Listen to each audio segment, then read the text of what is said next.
প্ৰথম কথা মাননীয় মুখ্যমন্ত্ৰী মহোদয়ক ধন্যবাদ জনাইছোঁ যে তেওঁৰ প্ৰত্যক্ষ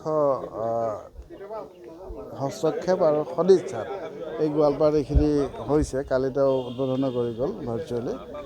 আৰু আগতে কি হৈছিলে, আগতে নহয় আজিলৈকে গোৱালপাৰা কোনোবা বাচ্ছা যদি ধৰক ল'ৰা ছোৱালী যদি এই চুইমিং কৰিব লাগে তেতিয়া বঙাইগাঁৱত যাব লাগিছিলে। ইয়াৰ পৰা অহা যোৱা 100 কিলোমিটাৰ 120 কিলোমিটাৰ।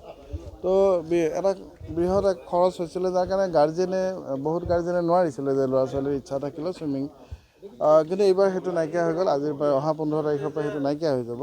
আৰু এই একাডেমিটো আমি দি দিছোঁ, আমাৰ চুক্তিবদ্ধ হৈছে আমাৰ লগত LV চালি হাজৰিকা তেখেতৰ সিহঁতে চলিব একাডেমিটো। বিভিন্ন টেকনিকেল পাৰ্চন যিবোৰ থাকিব সেইটো তেওঁৰ প্ৰশিক্ষণ দিয়া হ'ব, একাডেমি হ'ব, তেওঁ কৰিব। আৰু গোৱালপাৰাৰ পৰা বিভিন্ন সময়ত বিভিন্ন ক্ষেত্ৰত ক্ৰীড়া ক্ষেত্ৰত বিভিন্ন ফুটবলে কওক ক্ৰিকেটে কওক বিভিন্ন ক্ষেত্ৰত ওলাই গৈছে। কিন্তু ইয়াত এটা ইনডোৰ ষ্টেডিয়াম নাছিলে, যাৰ কাৰণে ইনডোৰ ইভেণ্টবোৰ আমাৰ ভালকৈ নহয়। তো এইটো পিছফালে এইটো চাইছেনে, এইটোও 8.5 কোটি টকা মাননীয় মুখ্যমন্ত্ৰী দিছে।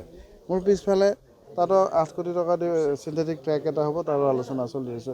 এইফালে ইতিমধ্যে হৈ গ'ল এছিয়া পেভিলিয়নটো 75-80 লাখ টকা দি বনোৱা গ'ল। তো এতিয়া আমূল পৰিৱৰ্তন এক আহিছে ক্ৰীড়া ক্ষেত্ৰত, যিখিনি আন্তঃগাঁথনি প্ৰয়োজন হয় এটা ষ্টেডিয়াম, কমপ্লিট এটা ষ্টেডিয়াম হোৱাৰ কাৰণে। মোটামুটি আমি সেই পথত অগ্ৰসৰ হৈছোঁ। এতিয়ালৈকে 90% প্ৰায় কাম